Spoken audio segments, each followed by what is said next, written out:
Hai guys, jumpa lagi nih di Star G Talk bersama kita nih, bersama saya ada Albert, terus ada siapa lagi nih di sini?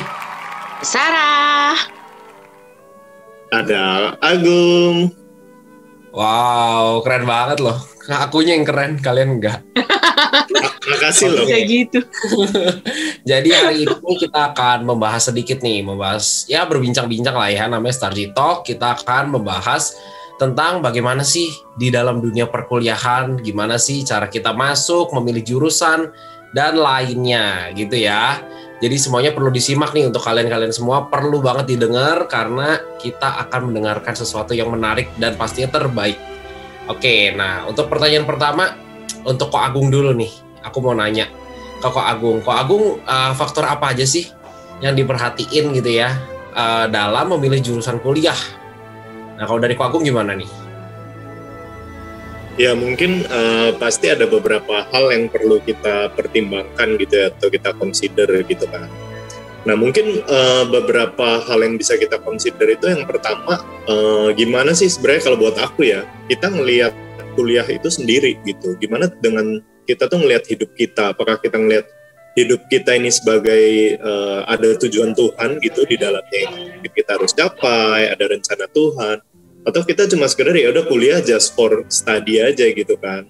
Tapi kita nggak benar-benar mikirin bahwa kuliah itu sebagai satu part yang bisa memperlengkapi kita sebenarnya. Nah biasanya ini yang aku lihat tuh banyak banget terjadi terutama di anak muda ya, di anak SMA gitu. Mereka pilih jurusan kuliah ya udah sekedar karena bisa dibilang terpaksa mungkin gitu, atau mungkin ya udahlah asal kelar kuliah gitu. Jadinya jurusannya seringkali ngasal gitu kan. Kayak dulu kalau aku di DKP kan aku jadi kuliah tuh dulu DKP ya. Itu banyak banget tuh kayak selalu kayak ditanya siapa yang kuliah DKP karena emang suka gitu. Pasti paling kayak cuma setengah kelas gitu. Sisanya tuh kayak karena ya mungkin kalau bahasanya anak SMA karena sebenarnya mereka nggak suka IPA sama IPS aja gitu loh. Bukan karena mereka emang suka desain, tapi karena emang nggak suka science dan nggak suka yang ekonomi related atau ya social related gitu lah. Nah terus jadi kalau di sini sih satu yang menurutku faktor paling penting adalah jadi gimana kita ngelihat kuliah itu sendiri gitu. Itu yang pertama ya. Jadi apakah kita emang ngelihat kuliah itu sebagai sesuatu yang untuk memperlengkapi kita atau just untuk nyelesain studi sih gitu. Nah yang kedua mungkin salah satu pertimbangannya itu kalau buat aku interest kita di mana gitu. Dulu jujur aku adalah orang yang nggak terlalu setuju dengan passion ya, karena dulu kalau aku tuh ngeliat kayak passion mah itu mah cuma kayak ambisi kita aja nggak sih. Terus aku ngeliat kayak misalnya kalau Tuhan nyuruh Petrus gitu, kenapa nggak Petrus jadi nelayan terbaik di dunia aja gitu, kenapa harus mengikut Tuhan dan lain-lain gitu. Tapi seiring dengan perjalanan aku dengan Tuhan gitu, aku semakin ngeliat sih kalau sebenarnya passion pun itu Tuhan yang taruhin gitu bagi setiap kita selama kita emang punya hubungan yang baik dengan Tuhan gitu. Jadi kalau kita lihat tadi dari cerita Petrus pun sebenarnya nggak jauh-jauh amat kan, makanya Tuhan tetap ngomongnya itu penjala manusia loh. Dia nggak bilang ayo jadi rasul, atau dia nggak bilang ayo jadi gembala or anything. Dia cuma ngomongnya penjala manusia gitu. Bahkan kalau bahasa Inggrisnya kan fishers of men gitu, atau fish for people gitu kan. Jadi kayak tetap satu yang berhubungan gitu sebenarnya. Jadi kayak aku percaya sebenarnya apapun yang jadi passion kita selama kita berjalan bersama Tuhan, pasti Tuhan tuh dukung gitu. Dan aku yakin passion itu sebenarnya Tuhan sendiri yang taruh gitu. Dan untuk faktor-faktor lain yang bisa dikonsider sebenarnya dalam memilih jurusan kuliah juga kita harus survei ya. Maksudnya sebenarnya jurusan kuliah tuh ada apa aja. Kalau emang minat kalian tuh gaming, kalian juga jangan minder atau jangan akhirnya nge-game kan just for fun gitu ya. Tapi sekarang pun jurusan kuliah tuh udah beragam banget gitu ya. Bahkan yang seputar YouTube I think banyak gitu. Kemarin sih aku sempat lihat ada lebih dari 200 jurusan gitu ya. Mungkin sekarang udah ada 300 atau 400, I don't know gitu. Jadi kayak jangan terlalu terpatok juga bahwa mindsetnya itu sekedar ya pokoknya bisnis atau mungkin ekonomi, akuntansi, teknik gitu kan. Jadi sekarang tuh dengan adanya ekonomi kreatif juga pasti udah banyak banget jurusan dan kita bisa cari tahu, kita bisa ngobrol sama senior kita gitu ya, sama mentor kita, orang tua kita. Jadi jangan gaulnya sama yang pantaran kita terus atau yang lebih muda terus gitu kan, biar nggak cupu terus gitu lah. Jadi kita juga bisa belajar banyak dari orang yang udah lebih berpengalaman juga gitu sih. Oke, thank you Kak Agung. Nah, kalau tadi aku bisa simpulin sedikit ya, ini langsung kesimpulan awal-awal. Jadi mungkin ada 3 poin ini sebenarnya kalau dipikir-pikir gitu ya, untuk anak muda zaman sekarang harus dipikirkan sih, ini sesuatu yang penting banget karena aku pun ngalamin gitu, karena kan aku hitungannya fresh graduate mungkin tahun lalu ya. Jadi itu aku ngalamin juga di masa-masa seperti itu. Nah, kembali lagi tadi ngomongin tentang satu kan ada yang memperlengkapi diri kita, lalu yang kedua ada tentang passion gitu kan, terus libatkan Tuhan dan lainnya gitu ya. Nah, kalau menurut Ciseli nih, kita lanjut ke pertanyaan selanjutnya ya Ci. Menurut Ciseli, lebih penting passion atau kerjaan yang untuk masa depan kita nih, untuk wah udahlah yang penting pasti gue ngambil jurusan ini, gue mau kerja cari duit kayak gitu. Nah, kalau menurut Ciseli gimana Ci? Sebenarnya ini ada beberapa approach sih untuk mempertimbangkan antara kedua hal ini ya. Menurutku sih sebenarnya yang pasti ini nggak lepas dari kita juga mesti diskusi sama orang tua gitu ya. Kalau buat aku sekarang sih aku ngelihatnya gini, nggak salah kalau kita cari kuliah yang sesuai dengan passion. Ya kalau misalnya emang kita bisa cari yang sesuai dengan passion kita, lantas kita juga bisa terjun ke dunia kerja sesuai dengan passion kita, itu akan jauh lebih bagus gitu. Cuman terkadang ada, kita nggak bisa pungkiri ya, terutama di Indonesia tuh masih belum semaju negara lain yang semua bidang itu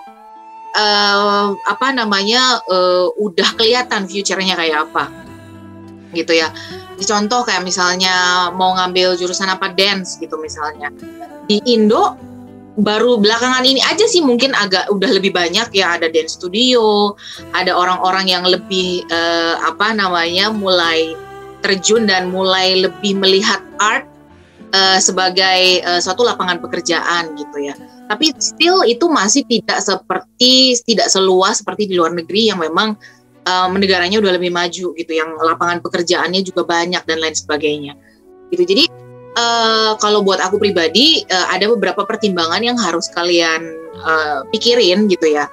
Kalau misalnya memang nggak ada tuntutan dari keluarga atau misalnya nggak ada, kadang kan kita gini ya, kita pengen in the future kita menghasilkan uang, kita bisa kerja, kita bisa secure the future gitu kasarnya gitu kan, kita bisa mencari uang yang banyak gitu, entah mungkin untuk membiayai kita dan keluarga kita nanti gitu, atau mungkin membiayai keluarga kita yang sekarang juga gitu ya, di mana ada mama, ada papa, ada adik gitu kan. Jadi kan setiap orang, setiap rumah tangga, setiap keluarga itu kan punya challenge-nya sendiri-sendiri gitu ya, beda-beda.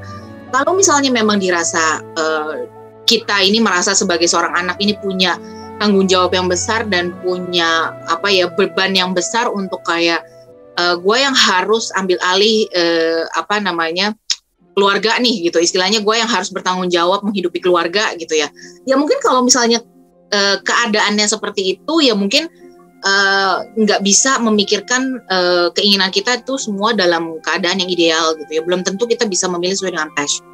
Tapi kalau passion kita yang memang kerjaannya mau bisnis cari duit, ya berarti kan udah fix kita cari kuliahnya juga kan berhubungan dengan bisnis, ekonomi dan lain sebagainya, yang which is itu fine gitu kan. Itu kan memang lumayan general lah, bisa dipakai untuk kerja di mana aja rata-rata gitu ya.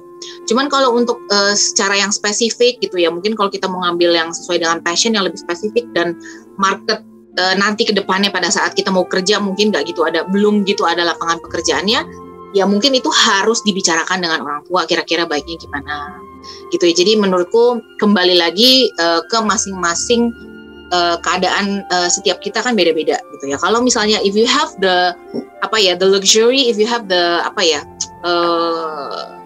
kesempatan untuk bisa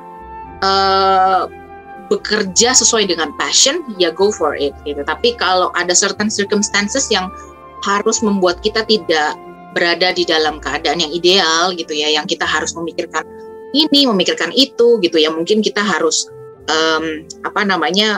think twice juga. It doesn't have to be following 100% passion kita bisa mencari jurusan-jurusan lainnya, sama kayak yang tadi Ko Agung bilang ya, bahwa jurusan ada banyak, kita harus research kita cari jurusan yang mungkin tidak terlalu jauh dari passion kita, tapi secara lapangan pekerjaan itu tersedia banyak. Itu sih menurut aku sih. Oh iya, keren banget loh jawabannya nih. Jadi anak-anak muda yang nonton ini harusnya udah mulai ngerti kayak gimana sih milihnya, udah gitu researchnya gimana gitu. Kayak udah harus mencari tahu juga nih kuliah mana, jurusan apa dan lain-lain. Nah, dari tadi kan kita udah berbincang-bincang juga nih kan. Aku sebenarnya kita semua pengen tahu nih, kalian tuh lulusan mana sih, udah gitu jurusannya apa gitu. Jangan nanti ngomong ternyata lulusan ini, ternyata malas nih nontonnya gitu. Jadi coba dikasih tahu dong. Dikasih tahu. Coba Kak Agung dulu. Ya, kalau aku sih lulusan BINUS ya, aku jurusan desain komunikasi visual atau yang biasanya orang taunya mungkin graphic design. Kalau aku kuliahnya ngambil bisnis gitu, majornya di finance sama marketing, kuliahnya dulu di UTS di Sydney. Oke, keren banget loh.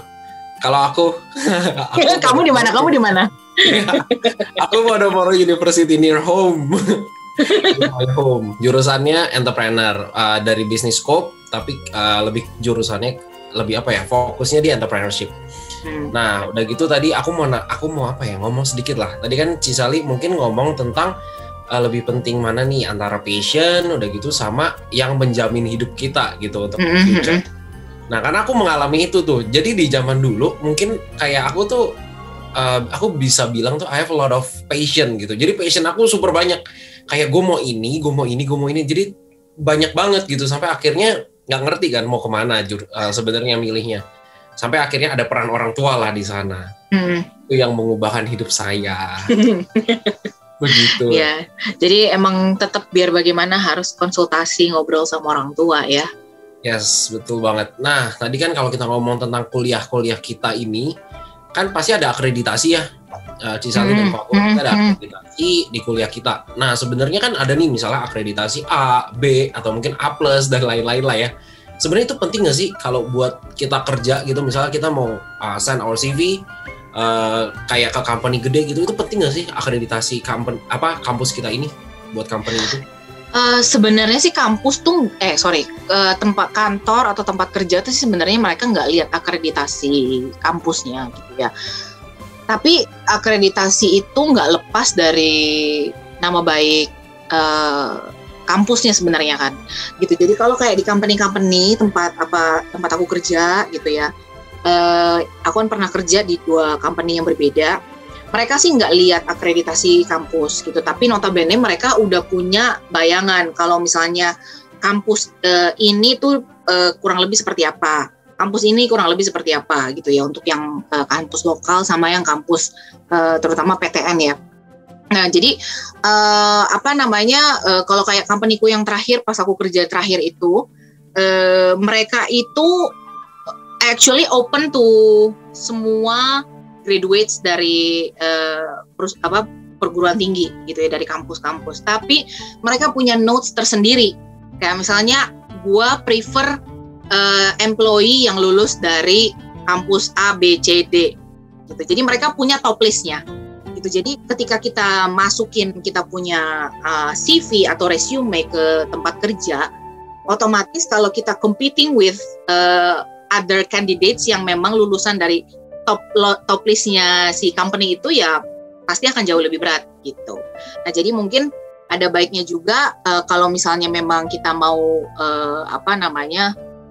mau ngambil jurusan di satu kampus gitu ya, mungkin ada baiknya kita tanya-tanya juga gitu ke beberapa yang kayak ini kira-kira nih kampus ini oke nggak, kampus ini bagus nggak gitu. Terus yang paling penting adalah tanya lulusan dari situ gampang cari kerja atau enggak. Itu penting banget gitu ya, karena ini aku ngomong pengalaman aku waktu di Australia. Jadi kampusku itu dibandingkan dengan kampus yang lain gitu ya, ada kampus lain yang lebih bagus secara akademis gitu. Tapi waktu itu aku ambil di kampus ini karena di kampusku ini pelajarannya itu jauh lebih praktikal. Yang ngajar juga praktisi-praktisi yang memang masih actively bekerja di perusahaan-perusahaan besar pada saat itu gitu. Jadi employment rate-nya yang lulus dari universitas aku itu jauh lebih tinggi dibandingkan dengan kampus yang lain. Meskipun kampus lain itu pun juga kampus bagus gitu. Jadi nggak tentu serta-merta sekedar akreditasi gitu ya. Tapi memang company-company itu biasanya mereka udah punya listnya sendiri gitu ya. Kayak misalnya untuk gua maunya employee gua nanti lulusnya kebanyakan dari top listnya itu adalah kampus A, B, C, D. Nah gitu, kalau misalnya kayak case-nya di company-nya Koyehu gitu ya, dia tuh ada punya preference juga. Kayak misalnya kalau misalnya perguruan tinggi yang negeri gitu ya, misalnya gue cuma terima yang UGM, UI, sama ITB misalnya. Terus kalau untuk yang kampus swasta hanya diterima yang dari BINUS sama dari mana gitu, aku lupa. Jadi setiap company punya preferensinya masing-masing. Jadi better cek juga kalau misalnya kita mau ngambil jurusan tertentu, kita cari tahu juga kalau misalnya memang bisa ada koneksi. Oh, siapa yang pernah kerja di sini, atau at least sama alumni yang di kampus itu, kira-kira gampang nggak cari kerjanya gitu. Wah, anak-anak muda harus mikir ini juga nih. Karena kalau misalnya ternyata kuliahan yang dituju, terus cari kerjaannya sulit, puyeng juga. Ya kan? Kalau tadi yang Ci Sally ngomong gitu. Nah, Ci, kalau ini ada hal menarik sih yang kita juga pengen tahu sebenarnya. Cici kan kuliah di luar nih, Ci, ya kan? Kuliah di luar. Nah, kalau untuk kuliah di luar gitu, sebenarnya kayak hal apa aja sih yang harus disiapin gitu? Kita kan secara nih orang Indo gitu kan, ke sana harus ngapain aja gitu? Apakah kita bawa diri doang bisa? Apakah harus gimana gitu? Andaikan bisa ya kalau bawa diri doang ya. Kalau aku sih dulu prepare-nya itu adalah yang pasti pertama cari tahu dulu, fixin dulu kira-kira mau negara mana yang dituju. Terserah ya, bisa mulainya dari kampus mana dulu atau bisa menentukan dari negara mana dulu. Kenapa dari negara mana dulu? Kadang ada papa atau mama yang nggak rela kalau anaknya pergi jauh-jauh. Ada orang tua yang membebaskan anaknya, oke, lu mau pergi kemana aja boleh, asal lu tentuin aja kampus mana. Itu ada juga yang kayak gitu. Tapi ada certain cases di mana orang tua mungkin keberatan kalau misalnya kita harus pergi jauh ke Amerika, gitu ya, atau ke Eropa, gitu. Nah, berarti kan kalau misalnya orang tua udah nggak boleh, ya udah berarti kita tentukan pertama negaranya dulu apa, gitu. Bisa bolak-balik lah mau negaranya dulu atau kampusnya. Terserah itu keputusan masing-masing, bukan. Nah, yang kedua adalah kalau misalnya di sana kita punya kenalan dan kita bisa langsung apply langsung secara online tanpa harus dibantu oleh agent, bisa juga. Tapi kalau misalnya kita kesulitan, biasanya waktu itu aku apply lewat agent. Jadi aku datang ke agent yang memang ngebantu ngurusin semua dokumen-dokumen yang dibutuhin, sekaligus juga mereka yang ngurusin registrasi aku gitu untuk aku bisa masuk ke kampus tersebut gitu ya. Setelah daftar ke agent, cari tahu kira-kira butuh dokumentasinya apaan aja, ya kita prepare. Biasanya sih dokumennya yang pasti dibutuhin adalah ijazah SMA sama nilai SMA. Tapi SMA paling nilai SMA 3 doang yang ditanya. Waktu zaman aku sih seperti itu ya. Terus dia minta tergantung negara, kalau Amerika dimintanya TOEFL, kalau Australia terus Eropa kebanyakan mintanya IELTS gitu ya. Tapi nggak tahu juga sih, sekarang mungkin beberapa udah mulai requestnya banyakan IELTS gitu, karena memang preparation IELTS sama TOEFL biasanya lebih susah IELTS gitu. Nah, habis itu kita harus prepare, kalau misalnya mau ambil tes IELTS, berarti kita harus prepare untuk ambil IELTS lesson dulu gitu ya. Kita ngeles untuk belajar IELTS, lalu ambil tes IELTS-nya. Kalau misalnya memang sudah lolos, ya udah berarti itu tesnya bisa langsung dimasukin ke dalam request requirement-nya dari si kampusnya itu gitu. So far sih cuma itu aja, itu dari segi kampus ya. Terus kita harus mikirin juga akomodasi gitu, akomodasinya bagaimana dan lain sebagainya gitu. Apakah itu juga salah satu yang harus dipersiapkan juga gitu. So far sih paling begitu aja sih ya. Sama yang pasti adalah kita harus nyiapin mental sih. Karena jangan cuman mikirin enaknya doang gitu ya, kayak oh ya akhirnya gue bebas gitu, bisa ke luar negeri, bisa sekolah keluar kota gitu, bisa bebas gitu ya. Itu cuman seberapanya doang dari yang harus dipersiapkan gitu. Maksudnya kita harus nyiapin mental karena apa-apa kita harus ngerjain sendiri. Ya kalau misalnya mau ngurusin perpanjang paspor juga harus ngurus sendiri di sana di KBRI di negara di mana kita ada dan lain sebagainya. Jadi semua harus kita urus sendiri. Jadi kita harus prepare juga mental kita untuk benar-benar memang belajar mandiri sebelum memang akhirnya kita memutuskan untuk pergi ke sana. So far itu sih paling yang dipersiapkan ya kalau dari aku waktu sebelum kuliah. Oke, thank you Ci. Wah, tuh teman-teman semua nyiapin mental. Karena mental itu penting banget loh. Kayak biasa kalau teman-temanku gitu ya, kayak aku sih kebetulan kan di Indonesia. Kalau misalnya kuliah di luar gitu, teman-temanku banyak yang homesick. Kayak paling minggu kan ke sana, terus nangis-nangis, bisa nelpon teman siapapun diteleponin, ngajak conference call. Kayak bener-bener homesick banget. Nah itu banyak lah. Terus yang tambah bikin homesick tuh adalah makanan.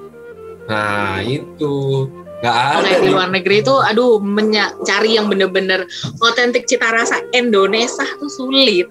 Sulit, betul, setuju banget. Nah ini kita masuk ke pertanyaan selanjutnya. Nah ini sih ditujukannya untuk aku. Wah, perlu nggak sih ngelibatin Tuhan dalam memilih jurusan kuliah? Terus apa pentingnya bangun kerohanian kita dalam hubungan dengan kuliah? Nah ini kalau buat aku, membangun hubungan gitu ya, maksudnya kerohanian kita tuh saat memilih jurusan terus di saat kuliah penting banget sih kalau buat aku. Kenapa penting? Karena ketika nggak minta Tuhan yang arahin, wah lulusnya sih ngaco sih. Aku nggak ini ya, maksudnya aku nggak bilang kalau misalnya oh ya teman-teman kita yang di luar sana ngaco dan lain-lain, enggak. Tapi so far kalau di kejadian dalam kehidupan aku, kayak perjalanan Tuhan tuh seru banget pas aku lagi kuliah nih. Contoh kan aku kuliah bisnis, aku sering ada bisnis trip, aku sering cabut, maksudnya bukan cabut lah, sering keluar tapi kerjaan gitu kan. Jadi aku cuma bilang nih, Tuhan, nih besok gue mau ada kerjaan nih bisnis jam 3 meeting, tapi kelas jam 2, selesainya jam 5. Udah gitu aku dengan enaknya aku datang ke dosenku, aku bilang Pak, saya mau ada bisnis, ada meeting nih Pak, gini. Aku jelasin, diiyain loh, maksudnya diiyain dalam arti aku tuh kayak bersyukur banget karena absenku hijau. Di saat teman-temanku yang izin dengan hal yang sama, dengan izin mau bisnis, dapetnya merah. Gitu. Jadi absennya dibolongin. Untuk Albert tuh hijau gitu kayak seret. Wah. Dosennya nggak berani ya? Banget ya. Jadi kayak dosen-dosen ngerti gitu kayak, oh Albert nih ya udah. Terus aku waktu itu pernah ke Thailand kayak seminggu kan. Tujuannya benar-benar untuk ya kayak bisnis terus sekaligus jalan gitu. Sampai itu benar-benar dosenku yang pikirin. Kayak kalian udah ini belum sih, udah presentasi buat UAS belum, UASnya udah nyampe mana, kita bisa bantuin gini gitu. Aku tuh kayak wah aku nggak, di otak aku nggak kena tuh kayak hal-hal seperti itu tanpa pertolongan Tuhan mah wah aku udah mungkin banyak banget merahnya gitu. Tapi di sana ketika kita ngelibatin Tuhan buat pimpin kehidupannya, punya teman yang bagus, circle-nya oke semua, itu benar-benar bersyukur banget sih, grateful banget karena bantuan Tuhan sih. Aku yakin banget kalau bukan rencana Tuhan mah mungkin aku nggak di sini sekarang gitu kan, aku nggak ngobrol sama kalian lagi gitu, aku udah di sana lah, di luar sana begitu. Nah kita masuk ke pertanyaan selanjutnya. Kalau misalnya jurusan yang kita pilih itu beda banget nih sama teman-teman kita yang lain, gimana caranya supaya bisa yakin dan confident aja sama pilihan kita? Kan sering tuh kayak gitu kan. Mungkin lumayan banyak sih ya sebenarnya yang kayak gini ya. Apalagi kalau misalnya jurusannya kayaknya yang waktu kita nyebut terus orang kayak hah apa gitu. Aku tuh pernah ya nanya gitu kan, ada temanku, lu jurusan apa? Dia bilang gini, avionik electrical. Hah? Apa? Aku tuh kayak gitu tuh pasti mungkin ya itu yang bikin kita kadang nggak yakin juga gitu kan, karena iya nggak ada orang yang tahu gitu kan nih jurusan apa. Tapi sebenarnya itu kan yang tadi aku juga sempat bilang di awal ya gitu kan. Jadi sebenarnya memang jurusan tuh sekarang udah ada banyak banget dan spesifik dan beragam gitu.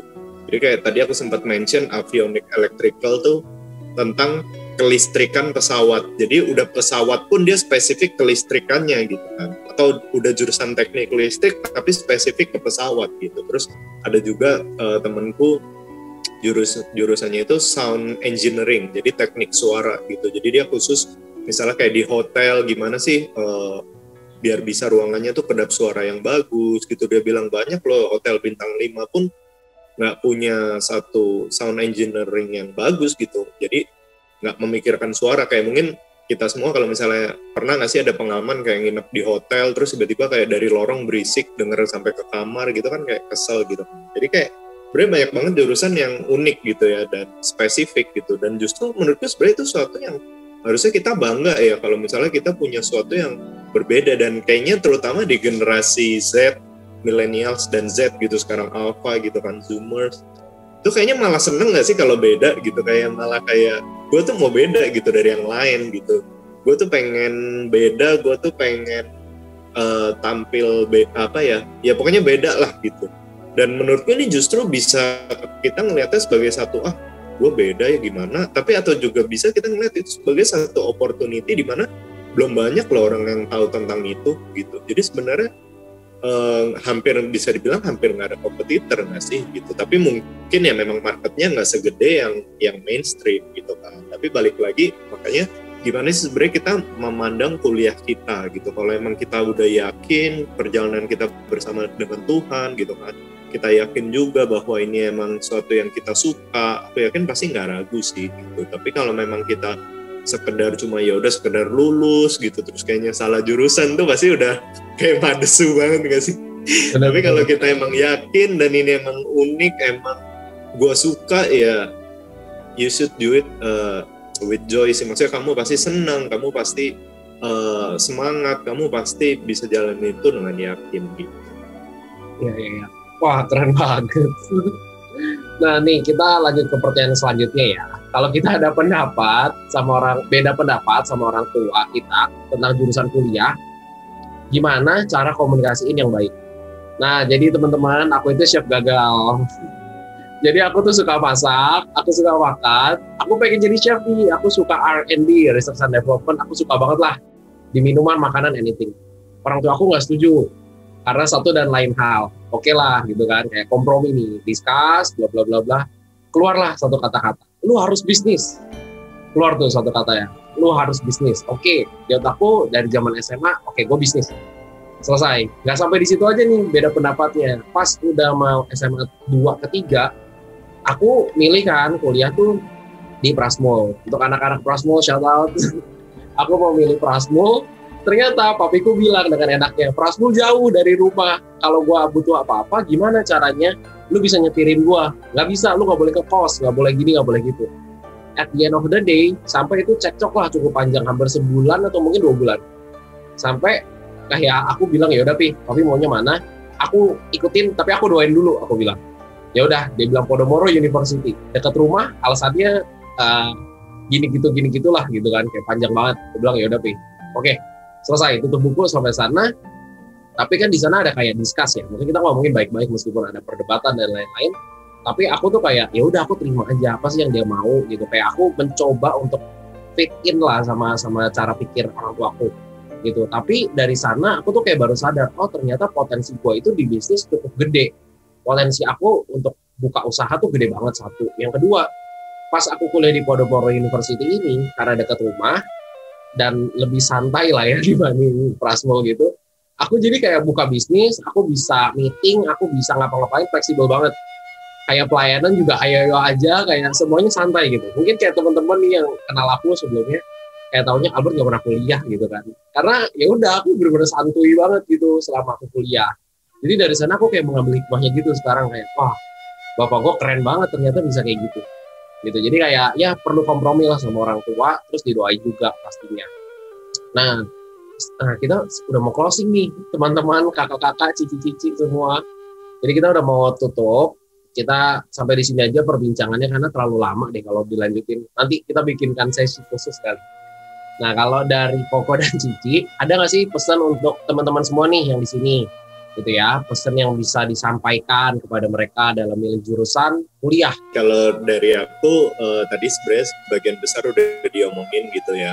Jadi I hope dengan kalian yang mau kuliah gitu ya, kalian sungguh-sungguh cari jurusan yang memang kalian mau tekuni, kalian mau kuliah gitu ya, kalian benar-benar cari jurusan yang sesuai dan lupa tanya orang tua, mentor dan lain-lain, jangan sampai salah pilih jurusan gitu. Dan coba yuk kita sama-sama lihat bahwa kuliah ini bukan cuma sekedar oh ya udah kita belajar nih suatu yang kayaknya terpisah gitu ya dari kehidupan kita bersama Tuhan gitu. Enggak, tapi justru kuliah ini adalah salah satu stage juga di mana kita tuh benar-benar diperlengkapi sama Tuhan. Ini adalah satu season di mana kamu tuh sebenarnya bisa equip diri kamu, upgrade lebih lagi untuk kamu bisa mencapai tujuan Tuhan gitu. Jadi jangan sampai lupa, karena aku pun dulu waktu kuliah itu justru malah waktu-waktu aku jauh dari Tuhan gitu kan, dengan alasan studi yang sibuk gitu. Nah itu kalian mesti hati-hati banget deh, tetap jaga hubungan sama Tuhan gitu. Tadi kalau sempat mention soal luar negeri juga ya,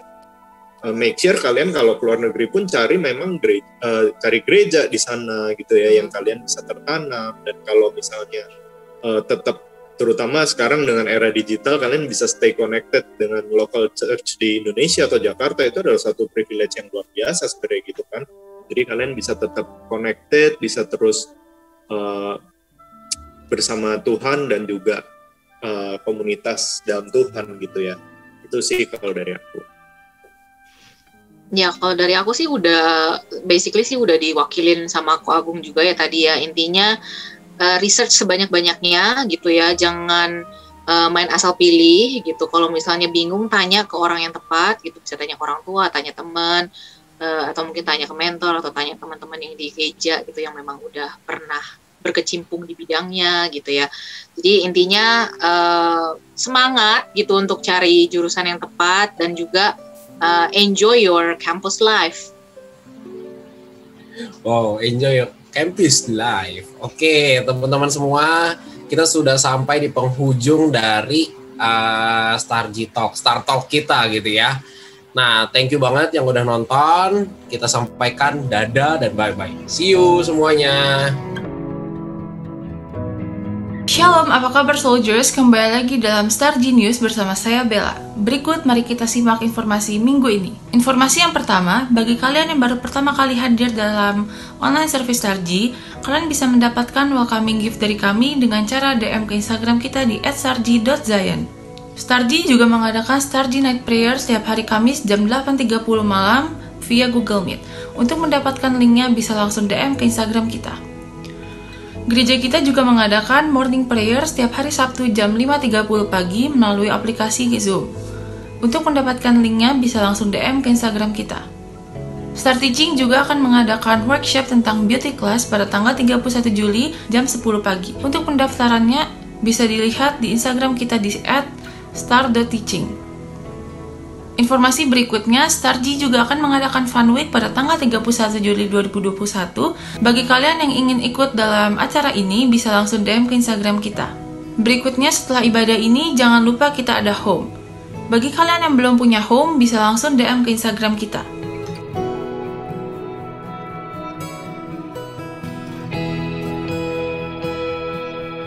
Informasi yang terakhir, mari kita sama-sama menabur benih mujizat.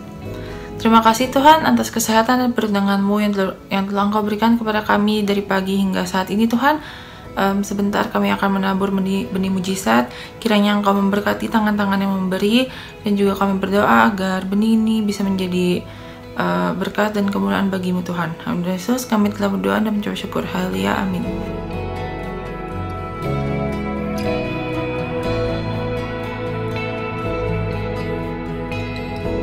Demikianlah informasi Star Genius untuk minggu ini. Selamat beribadah.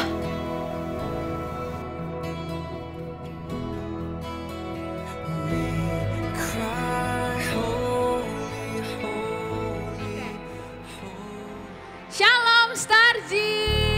Apa kabarnya yang stay at home, stay safe, stay healthy di rumah aja. Tapi nggak apa-apa, balik lagi ke hari Sabtu, ke Star G, bareng-bareng kita sama-sama mau nyembah dan puji Tuhan lagi ya.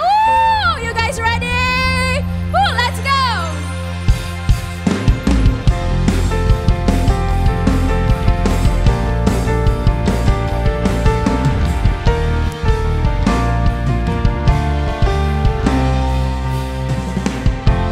Tuhanlah kekuatan dan mazmurku.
setiamu yang selalu ada untuk kami Bapa. Kasih setiamu itu Bapa yang selalu hadir dan selalu menemani kami. Cintamu yang begitu besar Bapa.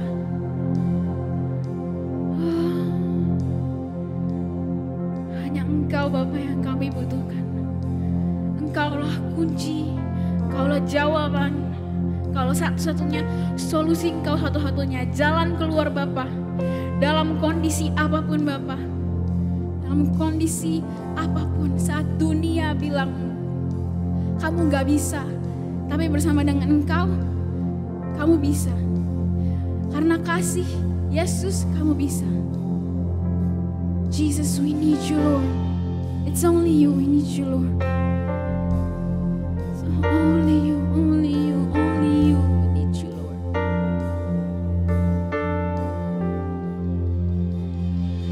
It's only you Jesus.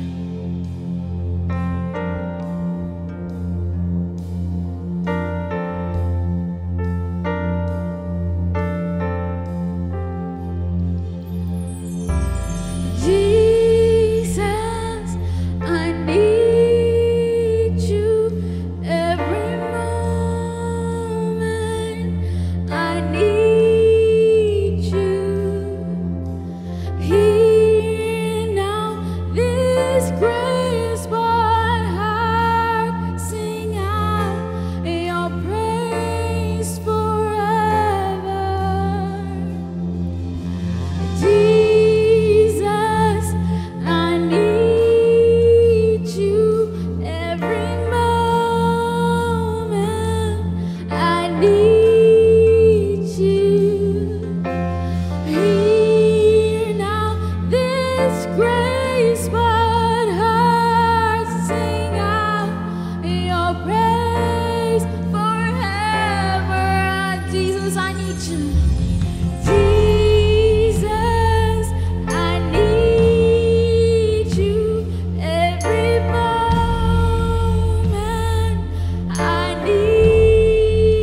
karunia-Mu.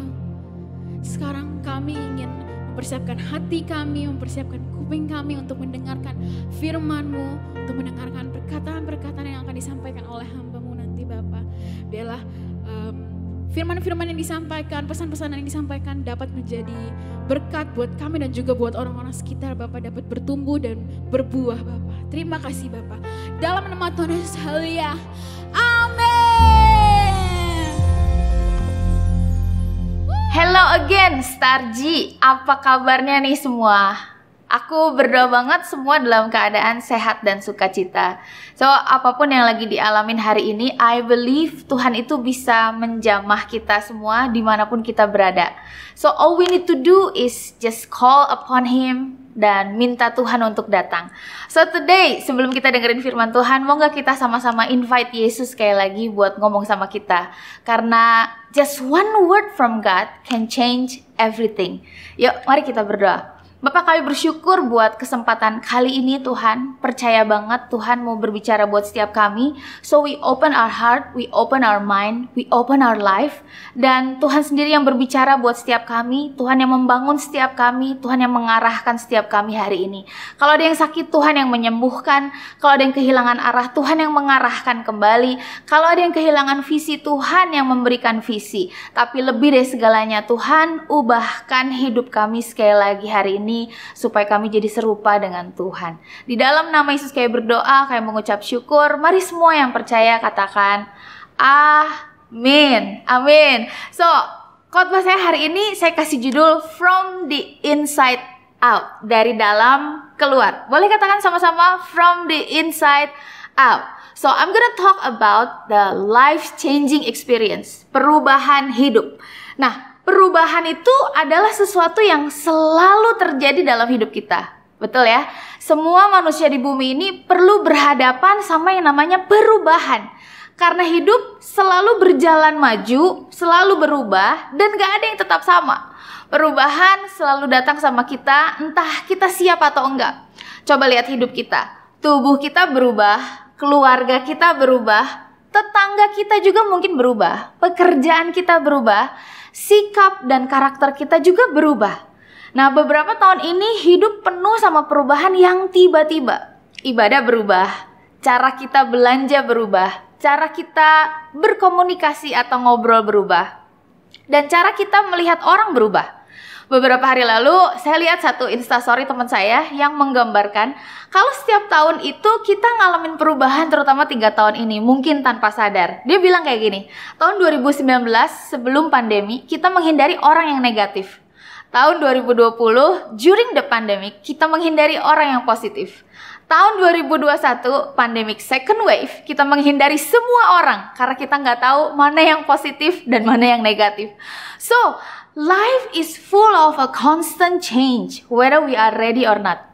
Hidup merupakan serangkaian perubahan yang pasti tanpa melihat kita siap atau enggak. Tapi semua yang tadi saya ceritain itu, perubahan yang terjadi karena ada satu kondisi atau paksaan dari luar. Ada perubahan di luar yang membuat kita harus berubah di dalam. Kita dipaksa untuk berubah. Beberapa orang berhasil, tapi nggak sedikit juga yang jadi depresi. Tapi for the next 20 minutes, let me share with you sebuah perubahan yang sejati. Sebuah perubahan yang didorong oleh seorang pribadi yang ada di dalam kita, yaitu Roh Kudus yang tinggal di dalam kita. Perubahan yang saya mau share hari ini adalah perubahan yang terjadi dari dalam keluar. From the inside out. Are you ready? Yuk kita sama-sama baca ayatnya di Matius 4 ayat 18-20. Ini perikop tentang Yesus memanggil murid-murid yang pertama. Dan ketika Yesus sedang berjalan menyusur danau Galilea, ia melihat 2 orang bersaudara, yaitu Simon yang disebut Petrus dan Andreas saudaranya. Mereka sedang menebarkan jala di danau sebab mereka penjala ikan. Yesus berkata kepada mereka, "Mari, ikutlah aku, dan kamu akan kujadikan penjala manusia." Lalu mereka pun segera meninggalkan jalannya dan mengikuti Yesus. Nah, coba kita perhatikan ayat tadi. Yesus itu mencari dan menghampiri Petrus dan Andreas. Yesus masuk ke dalam hidupnya Petrus dan Andreas. Yesus dalam arti kata mau merubah hidup mereka. Dan Petrus dan Andreas setuju. Tapi ternyata gak cukup hanya sampai di situ. Seringkali kita berhenti ketika kita udah lahir baru dan terima Yesus masuk dalam hidup kita. Dan lalu hidup seperti biasanya lagi. No, that's just the beginning of the journey. Waktu Tuhan mengundang kita untuk yuk, ayo ikut aku yuk. Itu tuh Yesus lagi berbicara, yuk berubah yuk. Dan di sepanjang hidup kita, Roh Kudus itu diberikan untuk menolong kita untuk terus berubah. Sambil terus semangatin kita setiap hari, yuk bisa yuk. Nah, satu hal tentang perubahan. When God invite us to follow Jesus, that means He invite us to change our life. Waktu Tuhan mengundang kita masuk ikut Yesus, Tuhan itu lagi membawa kita, mengundang kita untuk masuk ke dalam hidup yang terus diubahkan. Lihat hidup Petrus, senantiasa mengalami transformasi atau perubahan. Mulai dari penjala ikan, lalu jadi murid Yesus. Lalu Petrus hari demi hari diubahkan sifat dan karakternya. Sampai dia punya ide gila berjalan di atas air. Tapi ternyata dia menyangka Yesus. Lalu dia memuridkan banyak orang. Dia jadi salah satu rasul. Lalu menulis beberapa kitab dalam perjanjian baru. Yesus mengubahkan namanya, Yesus mengubahkan hidupnya, dan bahkan tujuan hidupnya. Nah sekarang mari lihat hidup kita masing-masing. Udah sejauh mana kita ini diubahkan dan mengalami perubahan sejak pertama kita say yes sama Yesus. So I'm gonna say this again. Waktu Yesus bilang, come, follow me, ayo ikut aku. That means Yesus lagi bilang, I'm gonna change your life. You know, keputusan untuk ikut Tuhan itu menyenangkan dan sekaligus menegangkan. Menyenangkan karena kita sebenarnya tinggal ngikut aja apa yang Tuhan mau, betul ya. Tapi sometimes menegangkan, it's like a roller coaster. Sometimes Tuhan itu akan bikin kita kaget-kaget sama perubahan hidup. Mungkin kita dipindahkan ke kota lain, nggak diterima di tempat yang kita mau. Maybe putus dari pacar kita. But kalau kita tetap stick jalan dengan jalannya Tuhan, Tuhan itu memakai semua event dalam hidup kita untuk menyelamatkan kita again and again. Untuk mengubahkan hidup kita again and again. Supaya kita bisa mengubahkan dunia. Yang percaya katakan amin. So hari ini are you ready to change? Are you ready to be transformed from the inside out? Yang ready katakan yes. Yang ready katakan amin. So, dua hal yang harus kita miliki untuk mengalami perubahan. Yang pertama, a willingness to change. Kemauan untuk berubah. Semua dimulai dari mau dulu, bukan mampu dulu. Yang kedua, a decision to change. Keputusan untuk berubah. Mau doang gak cukup. Tapi kita harus memutuskan untuk berubah. I tell you this, dua hal ini adalah modal awal kita untuk mengalami perubahan hidup. Kemauan dan keputusan. Sisanya, we invite Holy Spirit in our journey untuk terus mengubahkan kita. And so, kita punya dua hal ini, kita ini benar-benar siap untuk diubahkan loh. Kita ini siap mengalami transformasi kehidupan. Katakan wow. So, kalau saudara siap, saudara udah punya dua hal ini, kemauan dan juga keputusan, kita maju ke next lagi. 3 area dalam hidup kita yang harus berubah. There are 3 area in our life yang harus diubahkan. Ready ya? Yang pertama, pikiran. So, kita lagi bahas from the inside out. So, let me share satu area ini di dalam kita yang Tuhan mau kita prioritaskan untuk diubah. Pikiran kita ini hebat dan dahsyat banget. Pikiran kita ini satu-satunya tempat dalam hidup kita yang paling sibuk, yang gak pernah berhenti bekerja. Even when we sleep, our mind still works. Pikiran kita ini can create a reality, create apa yang gak ada, jadi ada. Our mind moves our body, dan bahkan menentukan perkataan dan tindakan kita. Our mind bisa mempengaruhi kesehatan tubuh kita. It is so powerful, bahkan sampai iblis juga pakai untuk kita bikin dosa. Coba perhatiin. Dosa itu dimulai dari mana? Dari pikiran. Yakobus 1 ayat 15 mengatakan bahwa dosa berasal dari keinginan yang dibuahi. Apa artinya dibuahi? Dipikirkan terus menerus sampai akhirnya jadi tindakan, jadi dosa. But di saat yang bersamaan, pikiran juga jadi awal mula di mana terjadinya perubahan hidup. It is so amazing. Ada satu quote yang berkata, mungkin saudara juga udah pernah dengar, change your mind and change your life. Waktu kita mengubah cara berpikir kita lagi mengubah hidup kita.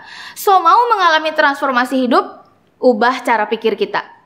Mari balik lagi ke hidup Petrus. Satu kali, Yesus itu, ini lucu banget, Yesus itu menghardik Petrus karena Petrus itu punya cara pikir yang salah. Nah, saya bacain ya. Matius 16 ayat 23. Maka Yesus berpaling dan berkata kepada Yesus, "Enyahlah iblis, engkau satu batu sandungan bagiku. Sebab engkau bukan memikirkan apa yang dipikirkan Allah, melainkan apa yang dipikirkan manusia." Wah, waktu saya baca dan saya kayaknya di sepanjang Alkitab ini Yesus cuma ngomong enyahlah iblis itu sama Petrus. Ke murid lain tuh gak pernah loh ngomong enyahlah iblis, cuma sama Petrus. Even sama Yudas aja yang mengkhianati Yesus, Yesus gak bilang enyahlah iblis. Malah Yesus bilang hello my friend. Nah, coba kita lihat ayatnya ya. Roma 12 ayat 2 bilang kayak gini. Janganlah kamu menjadi serupa dengan dunia ini, tapi berubahlah oleh pembaharuan budimu, sehingga kamu dapat membedakan manakah kehendak Allah, apa yang baik, apa yang berkenan kepada Allah, dan yang sempurna. Bahasa Inggrisnya, don't copy the behavior of the world, of this world, but let God transform you into a new person by changing the way you think.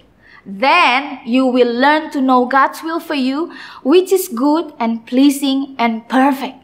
Bahasa Indonesia sehari-harinya, jangan ikut-ikutan kelakuan dunia, tapi izinkan Tuhan mengubahkan kamu jadi pribadi yang baru dengan cara mengubah cara kamu berpikir. Katakan, amin. Wow, this is cool banget. So, gimana caranya mengubah cara berpikir kita? Dengan memperhatikan dan mengubah apa yang masuk ke dalam pikiran kita. Sama halnya kalau kita mau merubah bentuk tubuh kita harus memperhatikan apa yang masuk ke tubuh kita. Is that right? So, kalau kita mau merubah cara berpikir kita, we need to pay attention sama apa yang masuk ke dalam pikiran kita. We need to pay attention sama apa yang kita lihat, konten apa yang kita baca, film apa yang kita tonton, musik apa yang kita dengar. Karena semuanya itu ternyata memberi makan pikiran kita dan ngebentuk cara berpikir kita tanpa sadar. Banyak orang jatuh dalam dosa cuman karena awalnya lihat doang atau nonton aja. Listen to this guys. Apapun yang berhasil masuk ke dalam pikiran kita akan menguasai kita. Whatever gets your mind gets you. Saya kasih contoh sederhana. Satu hari, actually bukan satu hari, minggu lalu hari apa ya, Senin atau Selasa saya lupa. Saya lihat ada orang minum kopi. Saya lihat ada orang pegang cup ini. Kalian pasti tahu ini, Starbucks. Yes. Dan saya mikir, udah lama ya nggak beli Starbucks nih, udah lama nggak jajan nih. Besoknya saya scrolling foto di Instagram, nemu ada foto saya lagi pegang cup Starbucks. Yang saya foto cuman namanya doang. Dan tanpa sadar saya lagi mikir lagi tentang Starbucks. Dan saya mulai mikir, duh kayaknya enak ya. Iya bener, saya nggak minum susu dairy. But Starbucks has a solution. Dia punya soy milk sekarang. Jadi saya pengen beli, saya buka-buka GoFood dan segala macam. Tapi nggak jadi karena satu dan lain hal. Akhirnya lupa mau beli. Tidur malam yang gilanya kayak gini. Saya mimpi minum kopi Starbucks. Gila nggak? Dan kemarin, finally, akhirnya saya jadi buka GoFood Starbucks in the morning, right? In the morning, pagi-pagi breakfast saya buka GoFood, saya beli Starbucks dan gak tanggung-tanggung. Saya langsung beli yang ukuran paling besar. Karena pengen, karena udah berhari-hari dibuahi dalam pikiran saya. Imagine. Ini cuman masalah kopi, gak dosa. Apa kabarnya film yang kita tonton? Apa kabarnya yang kita scrolling di Instagram, TikTok? Apa kabarnya dengan lagu-lagu yang nggak sengaja kita dengar dan nggak sengaja diproses oleh pikiran kita? Sering kan kita dengar lagu di mana tiba-tiba kita humming lagu itu. Karena tanpa sadar pikiran kita memproses semua yang kita lihat dan kita dengar. So do you know kenapa orang bisa jatuh dalam dosa? Because it was in your mind first. Dibuahi di sini, distimulasi lagi besoknya, dan besoknya makin ingin, makin kerasa, makin jadilah dosa. That's why. Wow, that's why. Satu ayat patokan kita untuk merubah pikiran kita. Filipi 4 ayat 8. Jadi akhirnya saudara, sekali lagi, jadi akhirnya Starji, semua yang benar, semua yang mulia, semua yang adil, semua yang suci, semua yang manis, semua yang sedap didengar, semua yang disebut kebajikan dan patut dipuji, pikirkanlah semuanya itu. Tuhan udah kasih tahu kita harus mikir apa aja. Pikirkan yang benar. Pilih berita yang benar. When you scroll di Instagram, TikTok, pilih berita yang benar, bukan yang negatif, bukan yang hoax. Pikirkan yang mulia, yang noble, yang kudus, bukan yang jahat atau bukan yang kotor. Check all the lyrics that you listen to. Lagu-lagu yang saudara dengar, lagu-lagu yang viral di TikTok, you check the lyrics apa? Karena some of the song lagi bicara soal kemaluan pria dan kemaluan wanita, dan itu jadi salah satu lagu viral yang dipakai oleh banyak orang. Pikirkan yang adil. Adil artinya nggak rasis, nggak merendahkan orang dan menganggap rendah orang dalam pikiran kita. Pikirkan yang murni. We have a good motivation. Motivasi yang baik, bukan yang mereka-reka, bukan imajinasi yang liar. Katakan wow. So itu satu area dalam hidup yang harus berubah. Yang pertama, pikiran. Yang kedua, area kedua dalam hidup kita yang harus berubah adalah hati. Katakan hati. Oke, let me explain. Berawal dari kita melihat sesuatu, lalu kita berpikir tentang apa yang kita lihat, lalu kita mulai merasakannya di hati. Ingat kayak kopi tadi, saya cuma lihat doang orang pegang kopi, lalu saya mulai mikir, udah lama nggak beli kopi, lalu saya mulai, aduh kayak kerasa kayak enak banget ya kopi ya.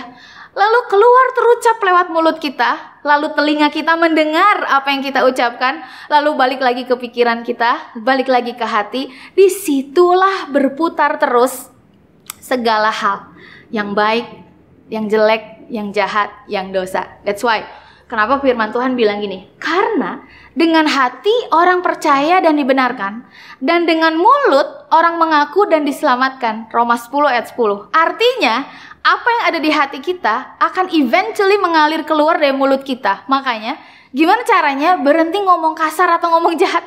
Bukan kosakatanya yang diperbaiki, tapi hatinya yang diperbaiki. Yang setuju katakan, amin. So, makanya juga Tuhan minta kita untuk menjaga hati kita. Amsal 4 ayat 23 berkata, jagalah hatimu dengan segala kewaspadaan, karena dari situlah terpancar kehidupan. Dengan kata lain, saya punya quote seperti ini. Kualitas hati kita akan menentukan kualitas hidup kita. You better check your life hari ini. Kalau kualitas hidup kita nggak oke, it means hati kita lagi nggak oke. Hati kita harus kita jaga, harus kita ubah. Dan hati kita ini tanggung jawab kita. Kalau sakit, entah kita ketularan siapapun, kitalah yang harus bersegera memutuskan untuk sembuh. Di sepanjang hidup, mungkin banyak yang menyakiti hati kita. Tapi untuk sembuh, itu tanggung jawab kita. Bukan tanggung jawab orang yang menyakiti hati kita. Ada begitu banyak jenis penyakit hati, sakit hati yang mengincar banyak orang. And of course, termasuk saya juga gak kebal terhadap penyakit hati ini. Di antaranya pahit hati, tawar hati, hati yang mendua, hati yang keras, dan banyak lainnya yang saya gak bisa cerita one by one di sini. But untuk bisa menyembuhkan dan mengubahkan hati kita, listen this, perlu seorang pribadi yang tinggal di dalam hati kita, yaitu Roh Kudus. Untuk menyembuhkan yang di luar, luka di luar, kita perlu obat dari luar. Tapi untuk menyembuhkan yang di dalam, kita perlu obat yang masuk ke dalam. So it means, kalau kita perlu disembuhkan hatinya, we need one person yang emang udah tinggal di dalam hati kita. Kalau saudara belum pernah invite Yesus masuk dalam hatimu, mungkin ini harinya, ini waktunya saudara mengundang Yesus masuk ke dalam hatimu. Supaya apa? Supaya semua yang sakit di dalam itu bisa disembuhkan. Ada satu janji Tuhan tentang pembaharuan Israel. This is about the life transformation yang kita inginkan. Ayatnya berkata seperti ini. Kamu akan kuberikan hati yang baru dan roh yang baru di dalam batinmu. Dan aku akan menjauhkan dari tubuhmu hati yang keras dan kuberikan kepadamu hati yang taat. Rohku, kata Tuhan, akan kuberikan diam di dalam batinmu dan aku akan membuat kamu hidup menurut segala ketetapanku dan tetap berpegang pada peraturan-peraturanku dan melakukannya. Yeskel 36 ayat 26 ayat 27. Di mana ini terjadi? In the presence of God, dalam hadirat Tuhan. You know, every night, setiap malam nih, pasti I always take time to let God evaluate my life. Especially hati saya. I am aware, sadar banget, saya ini gak punya hati yang baik. Banyak kejadian terjadi yang bikin hati saya gak bagus. Many times I have had a bad heart sama orang dan juga sama keadaan. Sometimes yang saya lakukan adalah gini, saya cuma pasang lagu instrumental dan saya bilang sama Tuhan, Tuhan selidiki hati saya. Will you examine my heart? What did I do wrong today? How can I fix this? Tuhan tolong supaya hati saya bisa selaras sama hatinya Tuhan. Minta ampun Tuhan kalau hati saya nggak bagus. So you need to change your heart. We need to change our heart in order to change our life. Yang percaya katakan amin. So yang pertama pikiran, yang kedua hati. Ini hal yang ketiga, yang terakhir yang harus kita ubahkan dalam hidup. Yang ketiga pergaulan. Katakan pergaulan. Alright. 1 Korintus 15 ayat 33 berkata kayak gini. Janganlah kamu sesat. Pergaulan yang buruk merusakkan kebiasaan yang baik. Bahasa sehari-harinya jangan sesat. Itu lagi bilang ini. Jangan bodoh. Jangan mau dibodohin. Pergaulan lagi bicara tentang kontak sosial kita. Dengan siapa kita hang out. Kita adore dan following siapa hari-hari ini. Nilai-nilai dari siapa yang kita dengar hari ini. Hari ini mungkin kita perlu cek grup WhatsApp kita dan obrolan kita hari-hari ini ngobrolin apa. Hari ini kita punya banyak kesempatan untuk bergaul dengan sebanyak mungkin orang. Apalagi melalui sosial media. So, bergaul itu cakupannya kayak gini. Berbagi hidup, suka dan duka kehidupan, termasuk di dalamnya minta nasihat dan memberi nasihat, jalan bareng, punya aktivitas bersama, dan bahkan diskusi tentang hal-hal penting dalam hidup. So, saudara bergaul dengan siapa hari ini? Karena quotes-nya berkata seperti ini. You show me your friends and I will show you your future. Dalam bahasa sehari-hari tuh artinya gini. Hidup kamu itu ketebak banget sama orang yang lihat hidup kamu hanya dengan melihat teman-teman kamu bergaul. So, saya punya cerita. Waktu saya SMP, SMA ya, saya bergaul dengan geng motor, lalu geng party. Udah pasti ketebak tempat gaul saya di mana? Di tempat party, klub, bahkan teman saya yang tawarin saya drugs hari itu. Saya bukan orang kaya, cuma karena saya cukup pintar bergaul, jadi saya diterima di geng orang kaya. Mereka tawarin, mereka ajakin dan ajarin saya ngerokok dan juga minum drugs. Oke, lalu lanjut masuk ke kuliah. Waktu saya kuliah, saya bergaul dengan para senior kampus. Dan one of them adalah anak Tuhan. Udah pasti ketebak. Akhirnya saya diajak ke gereja dan selamat sampai hari ini. Bahkan I become a pastor. Sementara senior saya di kampus masih ada di gereja hari ini. Dia tetap melayani dan jadi one of the leaders in our church. Nah, waktu saya sekolahin anak saya, lanjut musim berganti ya. Tentu saya bergaul sama Mahmud, mama muda. Dan dengan alasan I want to reach them to Christ. Saya gaul sama mereka lah. Aktivitas kami ya makan dan ketawa-ketawa. Sampai saya nggak sadar, beberapa kali suami saya suka tanya setiap kali di mobil, ngobrolin apa aja kalian kalau lagi ngobrol ketawa-ketawa. Dan saya mulai sadar di situ seolah-olah kayak Roh Kudus yang nanya, coba cek kamu ngobrol apa aja. Oh no, saya mulai sadar ternyata berkali-kali saya ngobrol sama mereka, mereka itu ngomongin suami mereka masing-masing. Yang jeleknya, yang parahnya ngetawain suami mereka sendiri, dan saya ikutan ngetawain suami orang. And then hari itu saya bertobat. Saya bilang, Tuhan, saya mau memutuskan untuk berhenti bergaul sama mereka. Apa artinya berhenti bergaul? Bukan left group dari WhatsApp. Tapi saya nggak lagi berbagi hidup, suka dan duka. Saya nggak lagi minta nasihat sama mereka. Saya nggak lagi diskusi tentang kehidupan saya sama mereka. Saya nggak cari mereka waktu saya lagi ada masalah atau perlu solusi dalam hidup. I am sorry to tell you this. I feel beberapa dari kita hari ini perlu mesti mengubah pergaulan kita in order to change your life. Firman Tuhan jelas bilang, jangan sesat. Pergaulan yang buruk akan merusakkan kebiasaan yang baik. Artinya, saudara punya kebiasaan yang baik, saudara punya kebiasaan beribadah, saudara punya kebiasaan yang baik setiap hari, mau punya kebiasaan baik segimanapun juga. Kalau pergaulanmu salah, maka semua kebiasaan baik itu hancur, akan hancur. You will find out bahwa saudara mulai dari nol lagi, kayak ngulang lagi, and you wonder why? I tell you, karena salah pergaulan. Rencananya sih pengen menjangkau, tapi ternyata sayanya yang ternyata kejangkau. So, Yesus seringkali dibilang gini, friend of sinner. Tapi saya mau beritahu, Yesus itu nggak bergaul sama mereka dalam arti berbagi suka dan duka kehidupan sama pemungut cukai, sama orang-orang berdosa. Yesus nggak berbagi suka dan duka. Dia nggak share sama pemungut cukai dan nanya pendapat, hey, you know, I'm about to die. You know, the cross thing, and on the third day, gue bakal bangkit. What do you think? No, Yesus nggak minta pendapat. Yesus juga nggak ikutan berdosa yang paling penting. So we better check kalau ada kita bareng teman-teman gaul kita, dan kita yang ke bawah sama mereka, dan bukan sebaliknya. You know what to do. Oh tenang Pastor, saya mah nggak bergaul anaknya tuh. Saya mah sukanya sendirian di rumah. Ini juga bahaya, karena kita perlu orang lain untuk menjagai hidup kita, memberi nasihat, dan mendorong kita.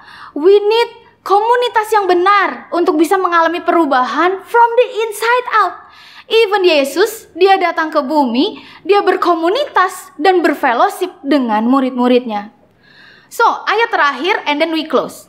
Mari balik lagi ke ayat di Roma 12 ayat 2. Janganlah kamu menjadi serupa dengan dunia ini, tapi berubahlah oleh pembaharuan budimu, sehingga kamu dapat membedakan manakah kehendak Allah, apa yang baik, apa yang berkenan kepada Allah, dan yang sempurna. Don't copy the behavior of this world, but let God transform you into a new person by changing the way you think. Then you will learn to know God's will for you, which is good and pleasing and perfect. Bahasa Indonesianya, bahasa sehari-harinya gini. Coba jangan ini, firman Tuhan di Roma 12 ayat 2 tuh bilang gini. Jangan serupa, intinya gini. Jangan kamu ikut-ikutan dengan culture dunia hari ini tanpa kamu mikir. Coba think. Nah hari ini, sekarang balik lagi, kita disuruh mikir lagi. Coba pikirkan pergaulan kita ada di mana hari ini. Pikirkan hati kita ada di mana hari ini. Pikirkan hidup kita ada di mana hari ini. So, kunci perubahan ada di tangan kita masing-masing. Izinkan saya menyimpulkan hari ini. Satu hal tentang perubahan. When God invite us to follow Jesus, that means He invite us to change our life. Dua hal yang perlu kita miliki untuk mengalami perubahan. A willingness to change, a decision to change. 3 hal yang perlu kita ubah dalam hidup. Yang pertama pikiran, yang kedua hati, yang ketiga pergaulan. And we will see, eventually, perubahan, transformasi akan mulai terjadi day by day from the inside out. Saudara siap untuk mengubahkan dunia ini? Izinkan Tuhan mengubahkan hidup kita. Katakan amin. So mari kita berdoa sama-sama. So, open our heart, buka hati kita, buka pikiranmu hari ini, buka hatimu hari ini, buka hidupmu hari ini di hadapan Tuhan. Just you and God berhadapan sama Tuhan hari ini face to face. Izinkan Tuhan memperbaiki the way we think. Izinkan Tuhan mengubahkan, menyembuhkan hati kita hari ini. Dimanapun kau berada, take time just 1 minute, 1 menit ke depan. Lembutkan hatimu untuk Tuhan bisa mengevaluasi pikiran, hati. Dan izinkan Tuhan menginterupsi semua pergaulan kita hari-hari ini. Karena show me your friends, I will show you your future. Starji, saudara punya masa depan yang luar biasa. Tuhan udah siapkan masa depan yang awesome, yang terbaik. Tapi mau nggak kita bekerja sama dengan Tuhan hari ini? Memutuskan, punya keinginan untuk diubahkan oleh Tuhan. Punya keinginan bukan hanya just beribadah, bukan hanya just melayani. Tapi mengizinkan Tuhan mengubahkan hidup kita mulai dari pikiran kita, hati kita, dan pergaulan kita. Bapa di surga, aku berdoa hari ini Tuhan, Roh Kudus, Engkau yang menjadi penolong mereka hari demi hari. Engkau yang selalu ada buat mereka 24 hours a day.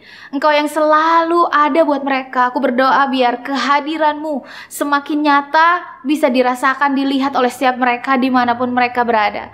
Tolong mereka Tuhan, bawa mereka untuk berpikir dengan benar, seperti yang Tuhan mau. Tolong mereka, sembuhkan hati mereka yang terluka, pulihkan hati mereka, supaya mereka punya hati yang baik, hati yang benar dalam hidup ini. Tolong mereka, bantu mereka dalam pergaulan mereka sehari-hari Bapa. Biarkan mereka boleh bertemu dengan orang yang tepat, mereka boleh tinggal di komunitas yang tepat, mereka boleh ketemu dengan orang yang tepat Tuhan, dan melakukan hal-hal yang benar di hadapan Tuhan. Kami berdoa hari ini Bapak ada transformasi kehidupan dimulai. The journey has just begun, mulai dari hari ini. So we thank you Jesus buat hadirat-Mu untuk firman-Mu yang menguatkan dan mengubahkan setiap kami hari ini. Di dalam nama Yesus kami berdoa, kami mengucap syukur. Mari semua yang percaya dan siap mengalami perubahan from the inside out katakan amin, amin.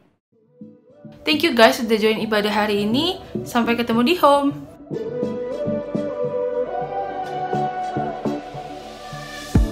When night is falling, when fear is calming, still you're calling me. Yeah, when faith is lost and my hope exhausted, you will be my strength. When my mind says I'm not good enough, God, you're enough for me. I've decided I'm not giving up. You won't give up on me. You won't give up on me. Your love is holding on and it won't let go. I feel it breaking out like an echo. Your love is holding on and it won't let go. I feel it breaking out like an echo, echo in my soul.